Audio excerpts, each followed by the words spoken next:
ఈరోజు బైబిల్ అధ్యయనం కొరింథీయులకు వ్రాసిన మొదటి పత్రిక 1వ అధ్యాయం మొత్తం 31 వచనాలు. ప్రార్థన. ప్రియమైన దేవా, నీ వాక్యాన్ని అధ్యయనం చేయడానికి మాకు సమయం ఇచ్చినందుకు ధన్యవాదాలు.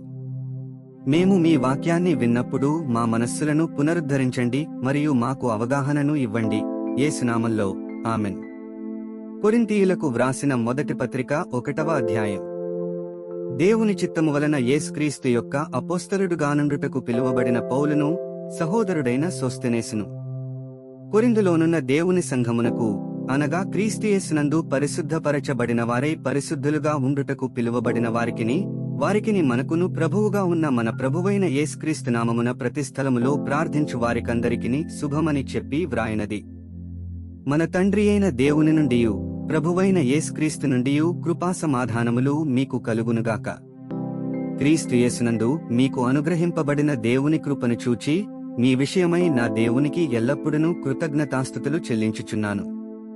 క్రీస్తును గూర్చిన సాక్ష్యము మీలో స్థిరపరచబడినందున ఆయన యందు మీరు ప్రతి విషయములోను, అనగా సమస్తోపదేశములోను సమస్త జ్ఞానములోను ఐశ్వర్యవంతులైతిరి. గనుక ఏ కృపావరమునందును లోపము లేక మీరు మన ప్రభువైన యేసుక్రీస్తు ప్రత్యక్షత కొరకు ఎదురుచూచుచున్నారు. మన ప్రభువైన యేసుక్రీస్తు దినమందు మీరు నిరపరాధులైయుండునట్లు అంతము వరకు ఆయన మిమ్మును స్థిరపరచును.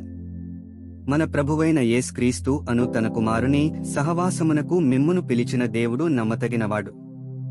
సహోదరులారా, మీరందరూ ఏకభావముతో మాటలాడవలెననియు, మీలో కక్షలు లేక ఏక మనస్సుతోనూ ఏకతాత్పర్యముతోనూ మీరు సన్నద్ధులైయుండవలెననియు మన ప్రభువైన యేసుక్రీస్తు పేరట మిమ్మును వేడుకొనుచున్నాను.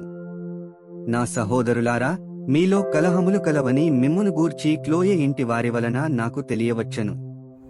మీలో ఒకడు నేను పౌలు వాడను, ఒకడు నేను అపొల్లో వాడను, మరియొకడు నేను కేఫా వాడను, ఇంకొకడు నేను క్రీస్తు వాడనని చెప్పుకొనుచున్నారని నా తాత్పర్యము. క్రీస్తు విభజింపబడియున్నాడా? పౌలు మీ కొరకు సిలువ వేయబడెనా? పౌలు నామమున మీరు బాప్తిస్మము పొందితిరా? నా నామమున మీరు బాప్తిస్మము పొందితిరని ఎవరైనను చెప్పకుండునట్లు క్రిస్పునకును గాయుకును తప్ప మరియెవరికిని నేను బాప్తిస్మమియ్యలేదు. అందుకై దేవునికి కృతజ్ఞతాస్తుతులు చెల్లించుచున్నాను. స్టెఫను ఇంటి వారికిని బాప్తిస్మమిచ్చితిని, వీరికి తప్ప మరియెవరికైనను బాప్తిస్మమిచ్చితినేమో నేనెరుగను. బాప్తిస్మమిచ్చుటకు క్రీస్తు నన్ను పంపలేదుగాని క్రీస్తు యొక్క సిలువ వ్యర్థము కాకుండునట్లు వాక్చాతుర్యము లేకుండా సువార్త ప్రకటించుటకే ఆయన నన్ను పంపెను. సిలువను గూర్చిన వార్త నశించుచున్న వారికి వెర్రితనముగాని రక్షింపబడుచున్న మనకు దేవుని శక్తి.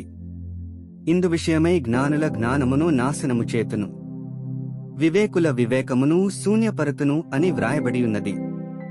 జ్ఞాని ఏమయ్యేను? శాస్త్రి ఏమయ్యేను? ఈ లోకపు తర్కవాది ఏమయ్యేను? ఈ లోక జ్ఞానమును దేవుడు వెర్రితనముగా చేసియున్నాడు గదా. దేవుని జ్ఞానానుసారముగా లోకము తన జ్ఞానము చేత దేవునిని ఎరుగకుండినందున సువార్త ప్రకటన యను వెర్రితనము చేత నమ్మువారిని రక్షించుట దేవుని దయాపూర్వక సంకల్పమాయెను. యూదులు సూచక క్రియలు చేయుమని అడుగుచున్నారు, గ్రీసు దేశస్థులు జ్ఞానము వెదకుచున్నారు. అయితే మేము సిలువ వేయబడిన క్రీస్తును ప్రకటించుచున్నాము. ఆయన యూదులకు ఆటంకముగాను అన్యజనులకు వెర్రితనముగాను ఉన్నాడు. గాని యూదులకేమి గ్రీసు దేశస్థులకేమి పిలువబడిన వారికే క్రీస్తు దేవుని శక్తియును దేవుని జ్ఞానమునైయున్నాడు. దేవుని వెర్రితనము మనుష్య జ్ఞానము కంటే జ్ఞానము గలది, దేవుని బలహీనత మనుష్యుల బలము కంటే బలమైనది. సహోదరులారా, మిమ్మును పిలిచిన పిలుపును చూడుడి. మీలో లోకరీతిని జ్ఞానులైనను ఘనులైనను గొప్ప వంశము వారైనను అనేకులు పిలువబడలేదుగాని ఏ శరీరియు దేవుని ఎదుట అతిశయింపకుండునట్లు జ్ఞానులను సిగ్గుపరచుటకు లోకములో నుండు వెర్రివారిని దేవుడు ఏర్పరచుకునియున్నాడు. బలవంతులైన వారిని సిగ్గుపరచుటకు లోకములో బలహీనులైన వారిని దేవుడు ఏర్పరచుకునియున్నాడు.